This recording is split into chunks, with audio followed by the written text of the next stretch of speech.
लोगों को बताने वाली हूँ द्रौपदी के राज के बारे में, जो कि बहुत ही रहस्यमय राज है, जो कि आपने कभी नहीं जाना होगा। तो चलिए आज हम आपको उस राज के बारे में बताते हैं। महाभारत की कहानी में ऐसा बहुत कुछ हुआ है जिसकी कल्पना कर पाना भी मुमकिन नहीं था। इस श्रेणी में द्रौपदी का 5 भाइयों की पत्नी होना मुख्य तौर पर देखा जा सकता है। ईर्ष्या, धन संपत्ति का लालच, मानसिक भटकाव, प्रतिशोध की भावना, घमंड और मानसिक धुंध सभी तत्व इस कहानी में मौजूद हैं। महाभारत की कहानी की अलग अलग विद्वान अलग अलग तरह के व्याख्या करते हैं। महाभारत से संबंधित कई लोकप्रिय कथाएं भी मिलती हैं। इसी श्रेणी में एक है जाम्बुल अध्याय, जिसमें द्रौपदी अपने राज को खुलासा करती है। द्रौपदी 5 पांडवों की पत्नी थी, लेकिन वह अपने 5 पतियों को एक समान प्यार नहीं करती थी। वह सबसे ज़्यादा अर्जुन से प्रेम करती थी, लेकिन दूसरी तरफ अर्जुन द्रौपदी को वो प्यार नहीं दे पाए, क्योंकि वह कृष्ण की बहन सुभद्रा से सबसे ज़्यादा प्यार करते थे। एक प्रचलित कथा के अनुसार पांडवों के निर्वासन के 12वें वर्ष के दौरान द्रौपदी ने एक पेड़ पर पके हुए जामुनों का गुच्छा लटकते देखा। द्रौपदी ने तुरंत ही इसे तोड़ लिया। जैसे ही द्रौपदी ने ऐसा किया, भगवान कृष्ण वहां पहुंच गए। भगवान श्री कृष्ण ने बताया कि इसी फल से एक साधु अपने 12 साल का उपवास तोड़ने वाले थे। द्रौपदी ने फल तोड़ लिया था, जिससे पांडव साधु के कोप का शिकार हो सकते थे। यह सुनकर पांडवों ने श्री कृष्ण से गुहार लगाई। भगवान श्री कृष्ण ने कहा कि इसके लिए पांडवों को पेड़ के नीचे जाकर केवल सच वचन बोलने होंगे। भगवान कृष्ण ने फल को पेड़ के नीचे रख दिया और कहा कि अब हर किसी को अपने सारे राज खोलने होंगे।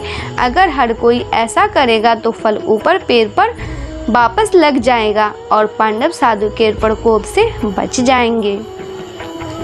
दोस्तों, सबसे पहले श्री कृष्ण ने युधिष्ठिर को बुलाया।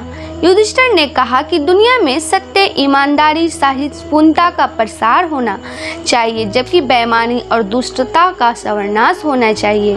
युधिष्ठिर ने पांडवों के साथ हुए सभी बुरे घटनाक्रमों के लिए द्रौपदी को जिम्मेदार ठहराया। युधिष्ठिर के सत्य वचन कहने के बाद फल जमीन से 2 फीट ऊपर आ गया। अब श्री कृष्ण ने भीम से बोलने के लिए कहा।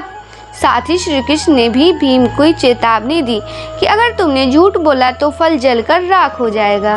भीम ने सबके सामने स्वीकार किया कि खाना, लड़ाई, नींद और सेक्स के प्रति उसकी आसक्ति कभी कम नहीं होती है। भीम ने कहा कि वह धृतराष्ट्र के सभी पुत्रों को मार देंगे।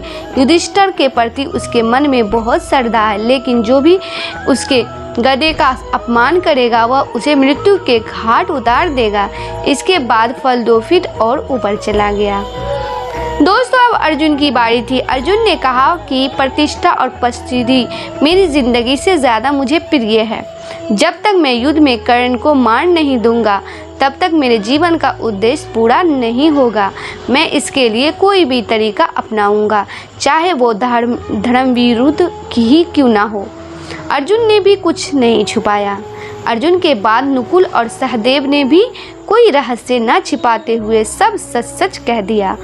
अब केवल द्रौपदी बची थी। द्रौपदी ने कहा कि मेरे 5 पति मेरी 5 ज्ञानेंद्रियों यानी कि आँख, कान, नाक, मुंह और शरीर की तरह है। मेरे 5 पति हैं, लेकिन मैं उन सभी के दुर्भाग्य का कारण हूँ।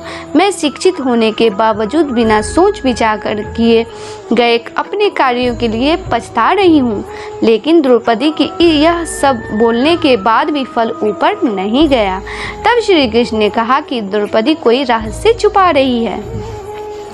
दोस्तों, तब द्रौपदी ने अपने पतियों की तरफ देखते हुए कहा, मैं आप 5 से प्यार करती हूँ, लेकिन मैं किसी 6वें पुरुष से भी प्यार करती हूँ। मैं कर्ण से प्यार करती हूँ। जाति की वजह से उससे विवाह नहीं करने का मुझे अब पछतावा होता है। अगर मैंने कर्ण से विवाह किया होता तो शायद मुझे इतने दुख नहीं झेलने पड़ते। तब शायद मुझे इस तरह के कड़वे अनुभवों से होकर नहीं गुजरना पड़ता।